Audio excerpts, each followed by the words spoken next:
कि कभी ऐसा हुआ है कि एक मुल्क किसी मुल्क की जंग लड़ रहा है, उसके लिए जंग लड़ रहा है, और वही मुल्क उसी के ऊपर बमबारी कर रहा है? ये कभी हुआ है? और सवाल ये है कि ये दो डाकुओं ने क्यों नहीं उनसे पूछा, क्यों नहीं उनको कहा कि जब गांव के अंदर और हमारे कबायली इलाके पे जब ड्रोन अटैक यानी बम फटता था तो बच्चे बेकसूर लोग मारे जाते थे।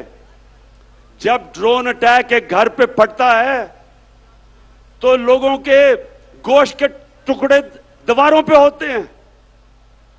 इनको कोई शर्म नहीं आई कि हमारे पाकिस्तानी मर रहे थे?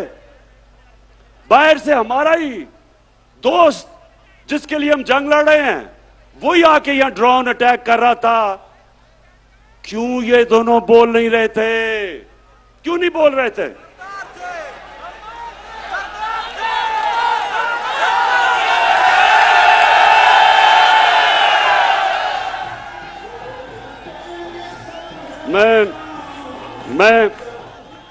मैं आपको बताता हूं कि ये दो डाकू क्यों नहीं बोल रहे थे, क्योंकि इनके चोरी इस मुल्क से जो पैसा लूट के इन्होंने बाहर के मुल्कों में और बैंकों में और बड़े बड़े महल्लात लिए हुए थे, इनको डर था कि जिस दिन ये कहेंगे कि सर ये क्या कर रहे हैं आप, ये ना करें, वो इनकी प्रॉपर्टी जब्त कर लेंगे।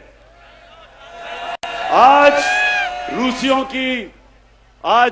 की जो उनकी मगरब में असासे हैं वो जब्त कर रहे हैं। इनको भी वही डर लगा हुआ था। तो ये पैसे के बुत की पूजा करने वाले चुप करके तमाशा देखते रहे और हमारे लोगों का खून होता रहा। बेकसूर लोग बेचारे कबायली इलाके में उनके बच्चे मरे, और वो जिसके खानदान में लोग मरते थे वो हमारे खिलाफ हमले करते थे, बदला हमारे पे लेते थे, क्योंकि उनको पता था कि हमारी इजाजत से ये ड्रोन अटैक्स अपने मुल्क पे हो रहे हैं। आप बताएं, जब से इमरान खान वजीर आजम बना कोई ड्रोन अटैक हुआ है? ना ही हुआ। और मैं आज अब सबके सामने कहता हूं कि कभी किसी ने कोशिश की ड्रोन अटैक करने की, मैं पाकिस्तान की एयरफोर्स को कहूंगा कि वो ड्रोन को नीचे गिरा दे।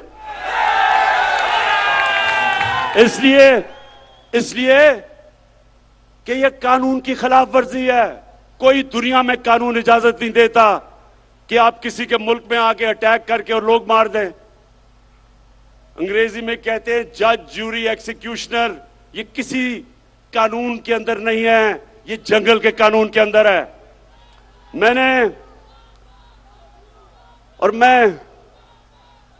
मेरे पाकिस्तान के नौजवानों, मैं ये चाहता हूं, ये गौर से एक बात समझ लें आप।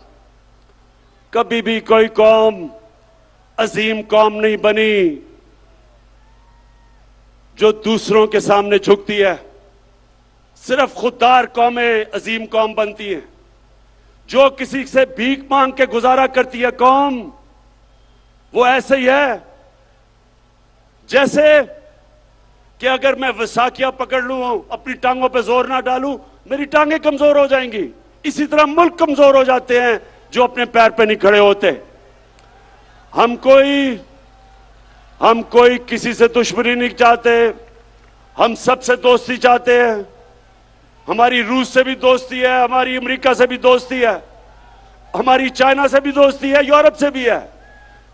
हम किसी कैंप में नहीं हैं, लेकिन क्योंकि हम न्यूट्रल हैं, इंशाल्लाह हम उन मुल्कों के साथ मिलकर एक दिन कोशिश करेंगे कि जो यूक्रेन में जंग है ये बंद हो। इससे बहुत दुनिया को नुकसान हो रहा है।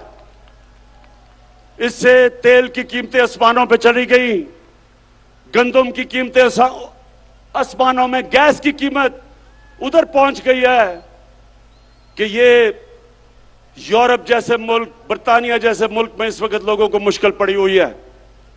तो इसलिए हम जंग में किसी का साथ नहीं देंगे, अमन में सबका साथ देंगे। कि कभी हमने पाकिस्तान को कभी किसी की गुलामी नहीं करने देना। और मेरे एमएलसी के लोगों और जो पाकिस्तान के लोग टीवी पे ये देख रहे हैं, ये सुन लो, ना आज तक इमरान खान किसी के सामने झुका है, और इंशाअल्लाह जब तक मेरे में खून है, मैं अपनी कौम को किसी के सामने झुकने नहीं दूंगा। अभी ये जरा सुने, यूरोपियन यूनियन के एम्बेसडर ने खत लिखा पाकिस्तान को कि आप रूस के खिलाफ उसके मुखालिफ स्टेटमेंट दें, उसके खिलाफ वोट दें। मैं ये यूरोपियन यूनियन के एम्बेसडर से पूछता हूं कि क्या आपने हिंदुस्तान को भी ये खत लिखा था? क्योंकि मैं अपनी कौम को याद करवाना चाहता हूं कि ये वो पाकिस्तान था जिसने ये नेटो की मदद की, जो वॉर ऑन टेरर थी, हमने उनका साथ दिया। मैं कभी ना साथ देता, मैं अपनी मुल्क को बाहर रखता उस जंग से, लेकिन उस वक्त का जो सरबराह था उन्होंने उनका साथ दिया। क्या मिला पाकिस्तान को? 80,000 पाकिस्तानियों की जानें गई, हमारा कबायली इलाका उजड़ गया, 35 लाख लोगों ने नकल मकानी की, हमारे मुल्क को 100 अरब डॉलर से ज्यादा नुकसान हुआ।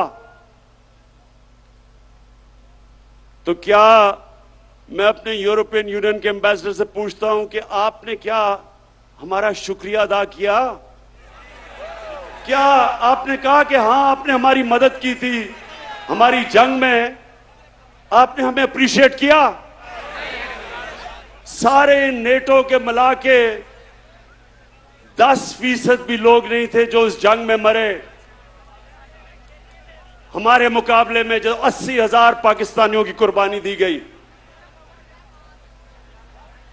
तो मैं उनसे आज ये पूछता हूं कि बजाय आपने, जब हमने आपके साथ खड़े हुए थे, बजाय आप हमारा कम से कम शुक्रिया अदा करते, ऐसे आप में से लोग थे जिन्होंने अफगानिस्तान में जो जंग हारी आपने, वो पाकिस्तान को जिम्मेदार ठहराया था। शुक्र करना तो दूर की बात है। और दूसरा, जब कश्मीर में हिंदुस्तान ने इंटरनेशनल कानून तोड़ा, यूनाइटेड नेशंस की सिक्योरिटी काउंसिल की रेजोल्यूशंस की खिलाफ वर्जी करते हुए जो कश्मीर का स्टेटस खत्म किया, क्या आप में से किसी ने हिंदुस्तान से कोई राब्ता तोड़ा, कोई उनकी तनकीद की, कोई तजारत बंद की? तो हम आपके सामने क्या हैं? क्या हम कोई गुलाम हैं कि जो आप कहेंगे हम कर लें? और मैं एमएलसी के लोगों, मैं आपको बताऊं कि इनको ये गलत आदतें पड़ी किधर से हैं। 2008 और 2018 के दरमियान में 400 ड्रोन अटैक हुए पाकिस्तान के ऊपर। जब जरदारी मुल्क की बड़ी बीमारी